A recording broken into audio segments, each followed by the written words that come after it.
What's up you guys, I'm Dan, this is Frugal Not Cheap, and today we'll talk about my 2022 credit card strategy, the CapitalOne Duet.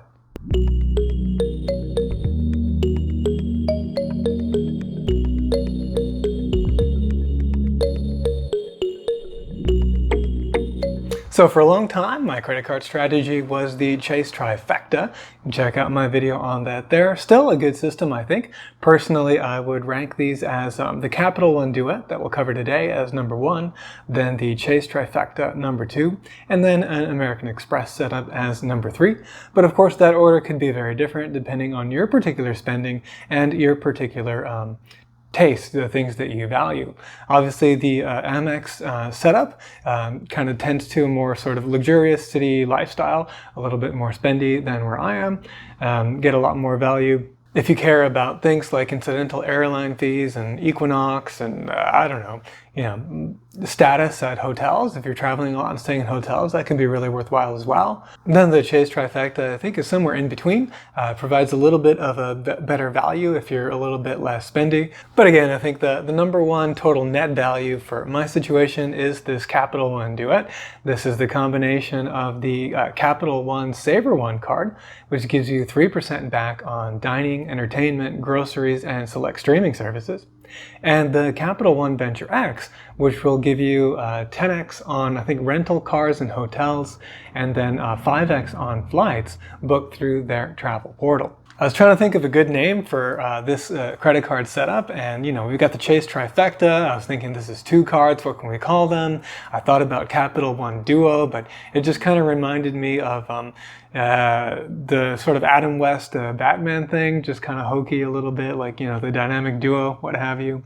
So I don't know, it just didn't sound right. The duet thing sounds a little bit better to me. If you have any other ideas, let me know in the comments below. It'd be good to have a good name for this setup. So yeah, I was feeling like the Chase Trifecta was becoming more and more sort of a coupon book of all these different things, and it was just getting kind of complicated. Also remembering to activate the quarterly categories, use the right card for the right thing.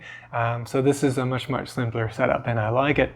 It's been 5 months since I completed the CapitalOne Duet. First, I got the SavorOne card. Quick tip, the CapitalOne doesn't like you opening a lot of accounts within a short time with them. So I had to wait a few months after I opened the SavorOne until I could get the Venture X. But yeah, I absolutely love it. Little things I want to talk about here, because you can easily do the math, revert to my old videos where I talk about the math and stuff like that.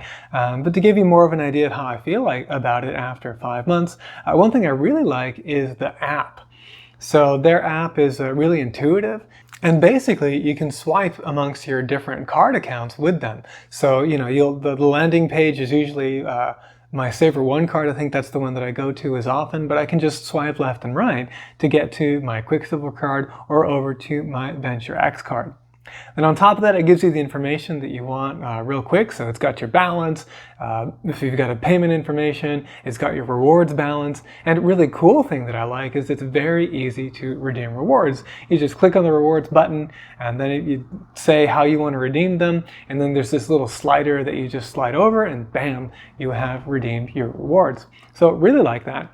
I'm basically going to do that on a monthly basis for the SavorOne card. Those points are 1 cent per point, which is great. So I'm just going to redeem them at the end of each month and reduce my reduce my balance by that amount. Whereas with the Venture X, the points are different. So a little confusing, but Venture X points are what they call miles. And these ones, if you redeem them for cash back, are only half a cent per point. So certainly that's not the way that you want to redeem those miles. You want to redeem them towards travel. Now, I could, of course, transfer my points from the SavorOne over to the Venture X and then redeem them all for travel and still get the same value. But time value of money, right? I'd rather go ahead and redeem them on the SavorOne right off the bat in order to, again, capture as much time value as money as we can. Something that might make a lot of sense right now with the inflation, with prices keep going up, right? So the app is great. Then again, the other thing is just the simplification. So anytime I know DEGS, if I'm going out to dining, if I'm doing entertainment, this includes things like booking opera tickets or getting tickets to the symphony or a museum or something like that. Those will all be entertainment. Then G for groceries, so anytime at the grocery store. And then also S for streaming. Currently, I'm sort of rotating amongst the streaming services. I found that sadly, even Netflix is no longer good enough, especially at the new price point, to maintain consistently throughout the year. So I've currently got HBO Max, and then I had Prime before that, and then I'll do something else the following month. I'm just going to go through and kind of keep it fresh. And hopefully I'll get more value that way. Anyway, so those categories DEGS go on the SavorOne card. Everything else goes on the Venture X, earning 2%. So pretty good. We're going to earn, at least 2% to up to 3% on everything. And then again, on those travel-related expenses, hotels, rental cars, and on the flights, then we can earn between either 5 or 10% with the Venture X. So how good of a value is this? Well, it's really quite big. So I took in my budget, and your spending on each category might be very different, but I have included a link to this tiny little spreadsheet down below to help you with your calculations if you want to plug in your own numbers and see how much this card would be worth it in your situation. Anyway, I spent $3,600 in groceries. That's $108 at 3%.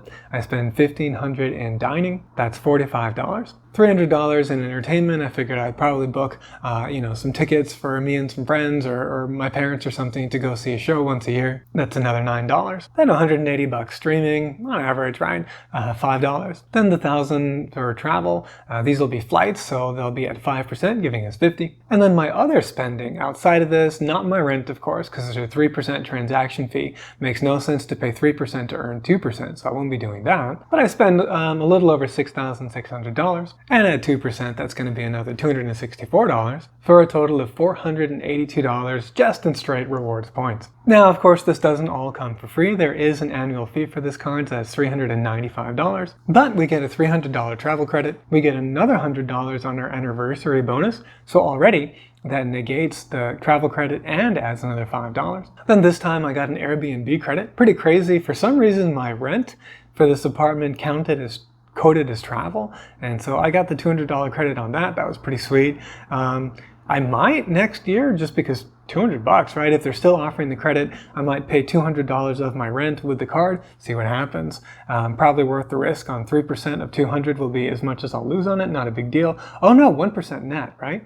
So yeah, not a big deal. We'd risk, $2, and then hopefully I could gain 198, we'll see. Then there's Priority Pass, which is $150 value to me. Then the cell phone protection, I estimate that's about a $25 a month value. And then global entry, again, you can do that every, I think it's like 3 or 4 years or something, so $25. So total there, though, in these other sort of credits is $405 net for a total value of $887. Now again, that's with the $200 Airbnb credit, which isn't permanent. So without that, though, we're still at $687, basically $700 in value from this credit card strategy, which is nice and simple with just 2 cards. And there are a lot of other perks too, like you get Hertz to Gold status, which is great because I drive a Tesla, love Tesla, and they have that. Of course, they bought a ton of Teslas for their fleet Model 3s. Then not only do we have all the Priority Pass access, which is a really strong version of Priority Pass, better than the Amex Platinum one, but we also get CapitalOne lounges, of which there is one right down the road at DFW. And then on the travel side, I did actually go in and try out their travel portal.